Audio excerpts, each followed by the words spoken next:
कार्तिक अमावस्या की रात थी। आसमान काले समंदर सा फैला था, जहां एक भी तारा नजर नहीं आता था। कभी कभी बादलों के पीछे से चांद की हल्की कांपती हुई रोशनी झलक जाती, मानो किसी ने अंधेरे का पर्दा एक पल के लिए सरका दिया हो, और फिर वो सब कुछ निगल जाने को तैयार हो जाता।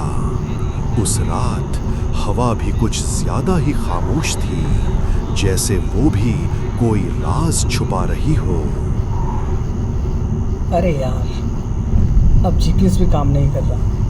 नो सिग्नल दिख रहा है। एक कौन सा जंगल आ गया?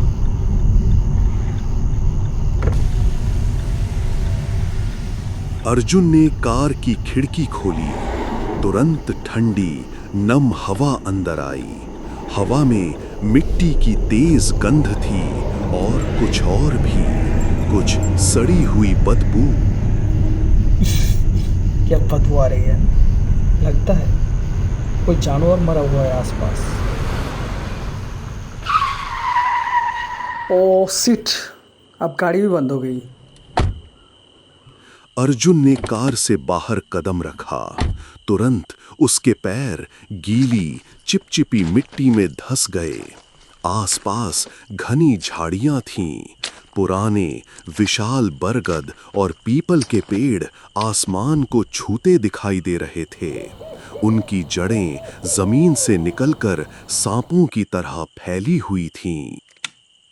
चलो आसपास देख लेता हूँ, कहीं रात गुजरने का इंतजाम होता है कि नहीं। फ्लैश लाइट की रोशनी में दिखा चारों तरफ काले टेढ़े मेढ़े पेड़। उनकी छालें उखड़ी हुई थीं। कहीं कहीं जमीन पर सफेद हड्डियों के टुकड़े दिखाई दे रहे थे, शायद किसी जानवर के। ये किसका आवाज है? ऐसा लगा जैसे कोई बच्चा रो रहा हो। मम्मी, पापा, मैं यहाँ हूँ, कोई मुझे निकालो। आवाज एक गहरे गड्ढे से आ रही थी, जैसे कोई छोटा बच्चा किसी कुएं या खाई में गिर गया हो। अरे, कोई बच्चा गिरा है क्या? हेलो, कहाँ हो तुम? यहाँ यहाँ नीचे। अंकल प्लीज मुझे बचाइए। अर्जुन फ्लैशलाइट लेकर आवाज की दिशा में गया। वहां एक पुराना सूखा कुआं था, जिसके चारों ओर पत्थर जमे थे। कुएं के मुंह पर जाले लटक रहे थे, मानो बरसों से किसी ने उसे छुआ तक ना हो।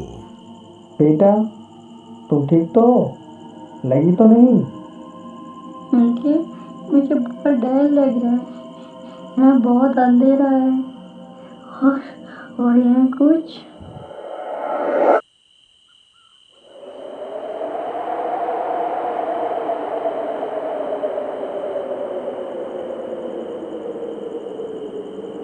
तभी एक तेज हवा का झोंका आया।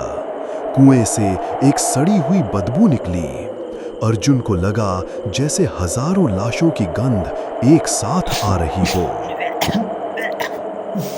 ये स्मेल क्या है यार? अंकल, अब रस्सी डालिए ना, मैं ऊपर आ जाऊंगा। तुम्हारी आवाज? अभी तो तुम छोटे बच्चे की तरह बोल रहे थे। अरे अंकल, मैं घबरा गया था, इसलिए रो रहा था। आप ठीक हो? प्लीज जल्दी निकालिए। अर्जुन की रीढ़ में सिहरन दौड़ गई। वो धीरे धीरे पीछे हटने लगा। तभी उसकी नजर पड़ी, कुएं के अंदर से कोई रोशनी आ रही है, एक अजीब सी हरी रोशनी। ये रोशनी कहाँ से आ रही है? कुएं के अंदर तो अंधेरा होना चाहिए। रोशनी? हाँ अर्जुन, ये मेरी आंखों की रोशनी है। देखना चाहोगे? तूने मेरा नाम कैसे जाना? मैंने तो कुछ नहीं बताया। अर्जुन, मैं तेरा बाप हूँ। क्या तू अपने बाप को यहाँ मरने के लिए छोड़ देगा? तभी कुएं से निकलने की आवाजें आने लगीं, जैसे कोई पंजों से दीवार खुरच रहा हो, जैसे कुछ बड़ी चीज ऊपर की तरफ रेंग रही हो। नहीं, ऐसा नहीं हो सकता।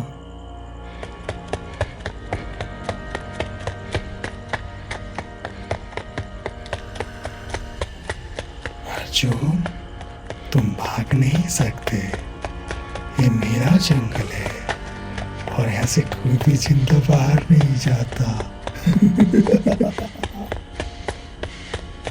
अर्जुन अंधेरे में भाग रहा था। उसके पैर कांटों में फंस रहे थे। चेहरे पर झाड़ियों की डालियां मार रही थीं। पीछे से छलावा की भयानक आवाजें आ रही थीं।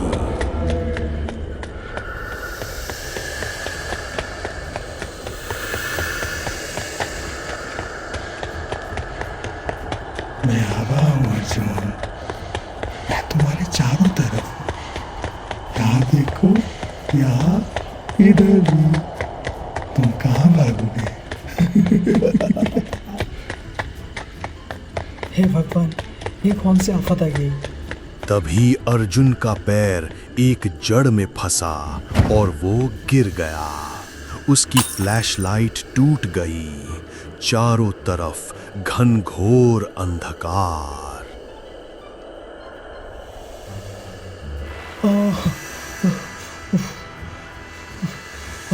अब तो और बुरा फंस गया मैं। अर्जुन, तुम ही हो। देखो, मैं तुम्हारी मदद करने आया हूँ। अंधेरे में अर्जुन को दिखा, उसके सामने वो खुद खड़ा है। बिल्कुल वैसे ही कपड़े, वैसा ही चेहरा, लेकिन उसकी आंखें चमक रही थीं। ये क्या है? तुम मेरे जैसे कैसे दिख रहे हो? क्योंकि अब मैं तुम हूँ। अब कोई नहीं पहचान पाएगा कि असली अर्जुन कौन है। तभी आसमान से बारिश की पहली बूंदें गिरी। ठंडी बूंदें अर्जुन के चेहरे पर गिरी। उसे एक उम्मीद दिखी। हे हनुमान जी, मैं आपकी शरण में हूँ, मुझे बचाइए।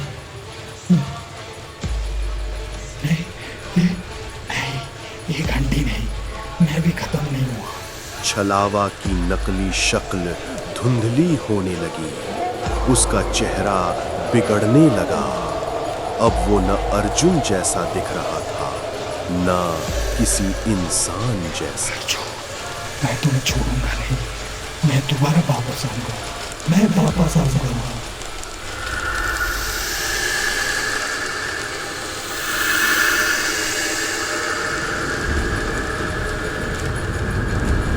बारिश तेज होती गई। अर्जुन घंटी की आवाज की दिशा में भागा। पानी में भीगते हुए, लड़खड़ाते हुए वो एक छोटे से मंदिर तक पहुंचा।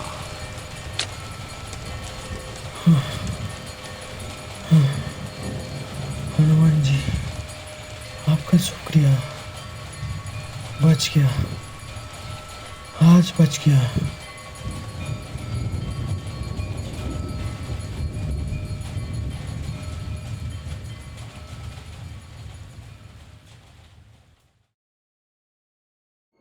उस रात के बाद अर्जुन कभी अकेले नहीं निकला। उसने अपनी कहानी किसी को नहीं बताई, क्योंकि कौन यकीन करता। लेकिन आज भी जब वो अकेला होता है तो उसे लगता है जैसे कोई उसे देख रहा हो।